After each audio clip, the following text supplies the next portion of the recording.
Ya baik, anak-anak sekalian yang berada di rumah, dimanapun berada. Bismillahirrahmanirrahim. Assalamualaikum warahmatullahi wabarakatuh. Alhamdulillahirrahmanirrahim. Salatu wassalamu ala asyrafil anbiya wal mursalin wa ala alihi wa sahbihi ajmain. Alhamdulillah, segala puja-puji syukur kepada Allah. Semoga kita semua selalu dalam lindungan Allah Subhanahu wa taala. Amin ya rabbal alamin. Anak-anak yang berada di sana, baiklah mengawali pembelajaran kita pada hari ini. Kita mulai pelajaran hari ini dengan lafaz basmalah. Bismillahirrahmanirrahim. Anak-anak sekalian, dalam materi hari ini silakan dibuka, yaitu tentang iman kepada hari akhir. Pengertian hari akhir juga disebut dengan hari kiamat. Hari akhir adalah berakhirnya kehidupan di dunia ini. Dan mengimani hari akhir merupakan salah satu dari rukun iman yang kelima. Iman kepada hari akhir ialah percaya adanya kehidupan di dunia yang kekal abadi setelah kehidupan di dunia ini. Artinya ada akhirat setelah dunia. Pada hari itu setiap manusia akan memperoleh balasan yang sesuai dengan amal perbuatannya selama hidup di dunia. Bagi orang yang beriman, insyaallah dia masuk surga. Dan bagi orang yang durhaka, yang tidak beriman, sungguhnya azabku sangatlah pedih, kata Allah. Kita lanjutkan ke selanjutnya.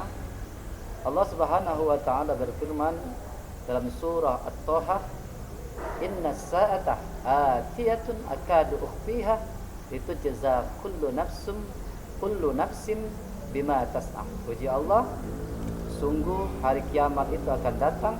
Aku merahasiakan waktunya agar setiap orang dibalas sesuai dengan apa yang telah dia kehendaki atau dia usahakan.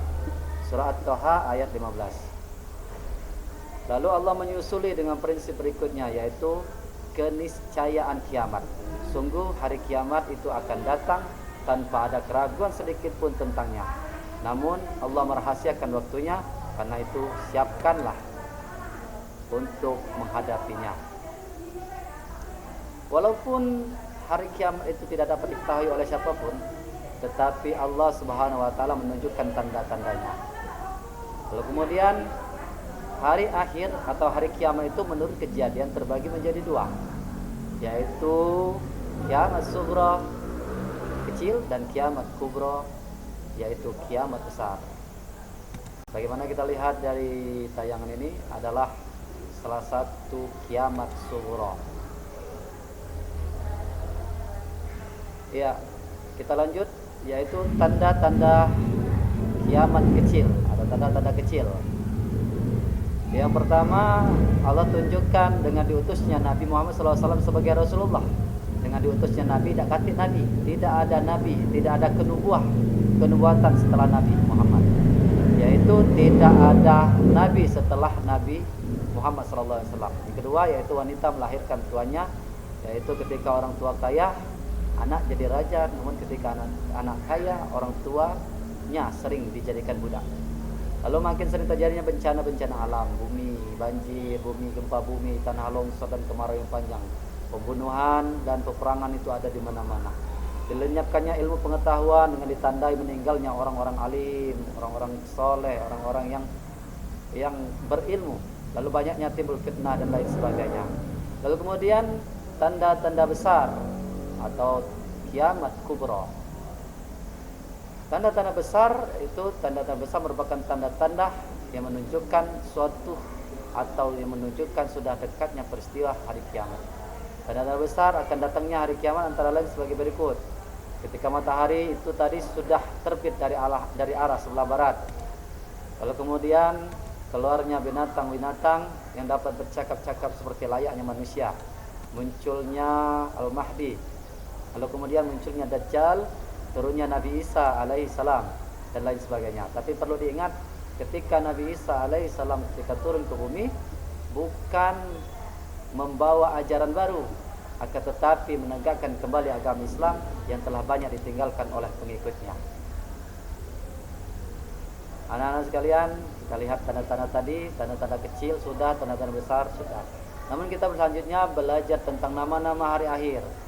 Di dalam Al-Quran sangat banyak nama-nama akhir, nama-nama hari akhir atau nama-nama kiamat itu sangat banyak. Namun di sini kita cuma hanya membahas cuma tiga, yaitu Yaumul Zalzalah, yang kedua Yaumul Ba'ats, yang ketiga Yaumul Masyar. Yang pertama Yaumul Zalzalah. Bismillahirrahmanirrahim, dalam surah Al-Zalzalah.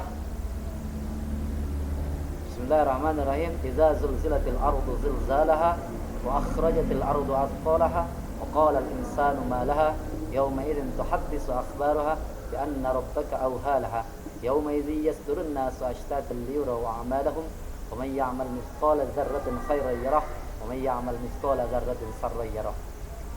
Yang artinya apabila bumi diguncangkan dengan guncangan yang dahsyat dan bumi telah mengeluarkan beban-beban berat yang dikandungnya, yaitu dosa-dosa para manusia yang berada di atasnya.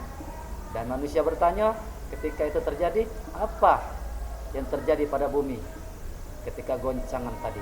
Pada hari itu bumi menyampaikan beritanya, karena sesungguhnya Tuhanmu telah memerintahkan yang sedemikian itu padanya.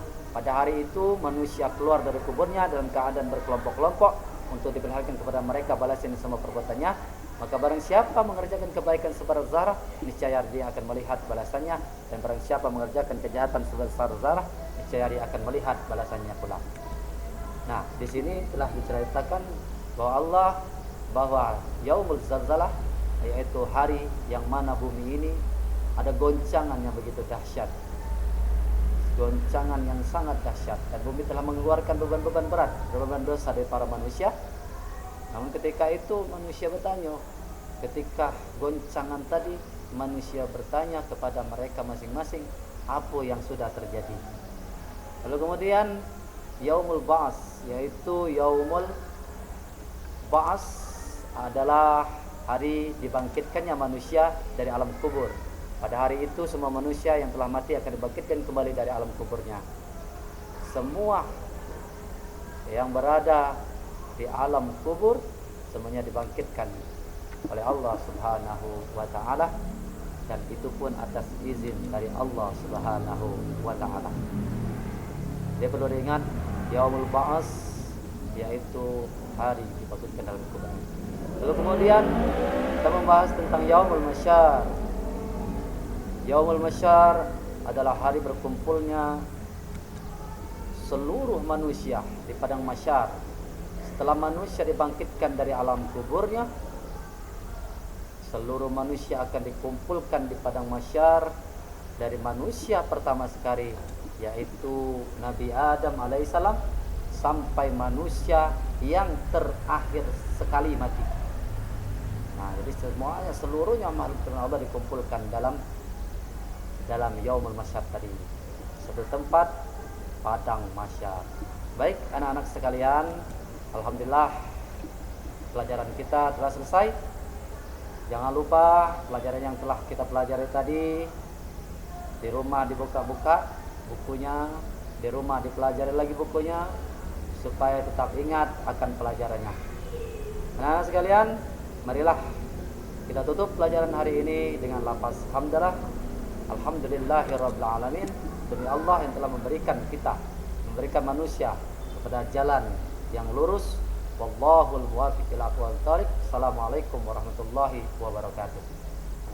Anak sekalian, satu pesan dari Bapak, yaitu selemah-lemahnya manusia, teman-teman, ialah orang yang mau mencari sahabat, dan orang-orang yang lemah dari itu ialah orang-orang yang menyia-nyiakan sahabat yang telah dicari. Jikalau rasa takut menakutimu, maka pejamkanlah mata. Secara perlahan dia akan hilang dengan sendirinya. Terima kasih bersama kami. Assalamualaikum.